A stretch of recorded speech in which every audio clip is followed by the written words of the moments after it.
So, Okay. I'm Will Donald, and this is my research report presentation. So, on the surface, with countless women singers such as Beyonce, Rihanna, to name just two of them, on the surface, to the unknown eye, it might seem like there's an equal weighting of men to women in the music industry. However, quite often, these women have manufactured products who are sexualised to sell them to a wider audience.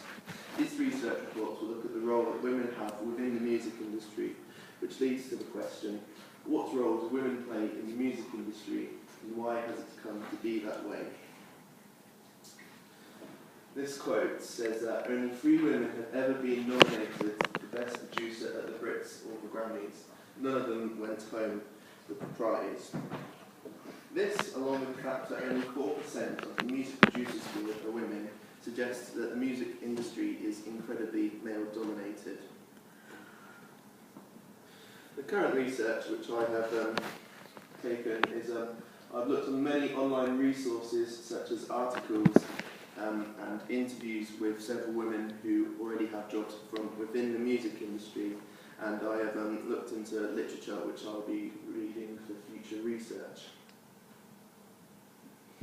In an interview with Julie Weir, who is the founder of Visible Noise Records, who has previously signed artists such as Bullet for My Valentine and Lost Prophets, she says, I have to admit, I have never really met anything negative through being female.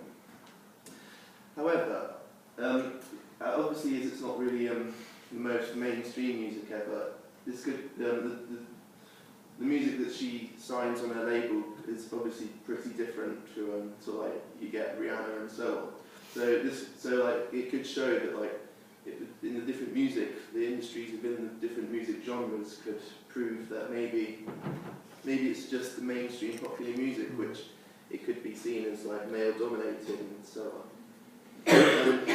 Also in an interview with Amy Morgan, who is a talent scout for Island Records, she says that the real problem is that there aren't enough women high up in the industry because it's a very unfriendly place to be an older woman.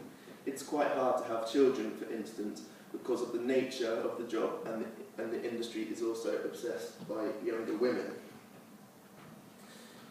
From the research I have already committed, it could be argued that the male dominance and the already sexualisation of women within the music industry could make it seem like a very intimidating industry for women to perhaps want to be taken a part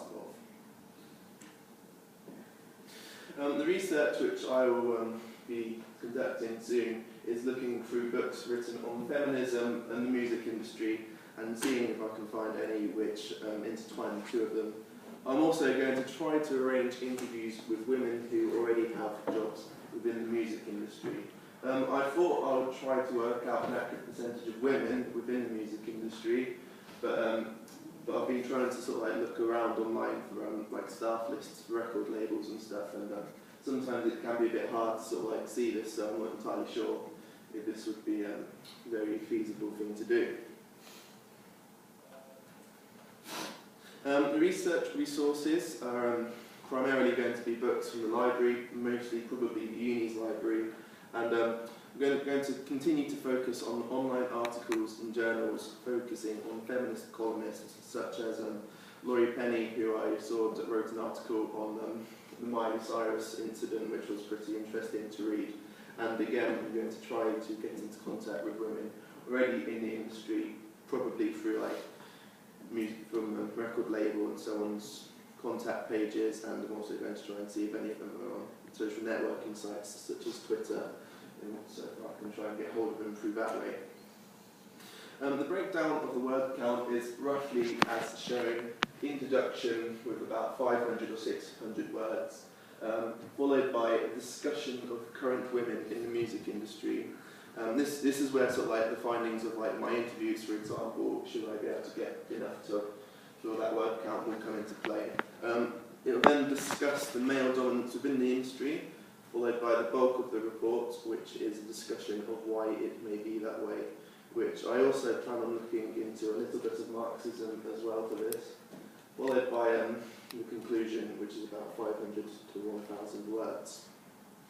So in summary, this research report is going to examine and discuss the role of current women in the music industry.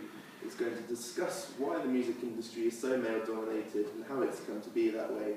And the next step in the research is to get into contact with women with jobs in production, record labels, PR, and so on, and interview them. This is the reference list, and this is the bibliography. And that concludes the presentation. Are there any questions? Great, thanks very much, Will.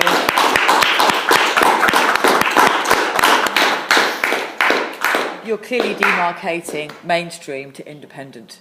So you've actually got the ability for an independent person, irrespective of gender, to actually say, well, I want to be involved with this. And Julie Weir is a really great example, nice one for that. I think it's very good that you demarcate the schism between one and the other. So when you're looking at women in the industry, are you wanting to access kind of, is it female women as artists, or is it women in the actual industry? You know, any CEOs, any COOs, or anything like that? I am going to look more at within the actual music industry, like talent scouts, for example, and that's interesting. Also producers and CEOs as well, for example. So. That's cool. During Subject Futures Week, we're hopefully getting Louise Donovan, who is coming from Ministry of Sound and Head Candy. She may be worth having a chat to about this, because I think that she would kind of fall within the remit of your research here. But if it's quite clear that your theoretical framework here is socio-musicological, but it's from a feminist perspective. So if you need anything from that, then give me a shout, because it's all sat in the office. Okay. When you say role of women in the industry, I think you're going to have to make it clear at the beginning that actually what part of the industry that you're looking at, and it's more to do with the industry itself rather than the artistry side of things. Okay, as long as you make that clear at the beginning, then, because that takes out all notions of kind of gender performativity and all that kind of thing. Actually, you're getting to the kind of the nuts and bolts of the business itself. So I can see why you want to perhaps bring in Marxism towards the end of it. That you might find that features a bit earlier on. Yeah. Okay, great stuff. Thank you very much. Thank you.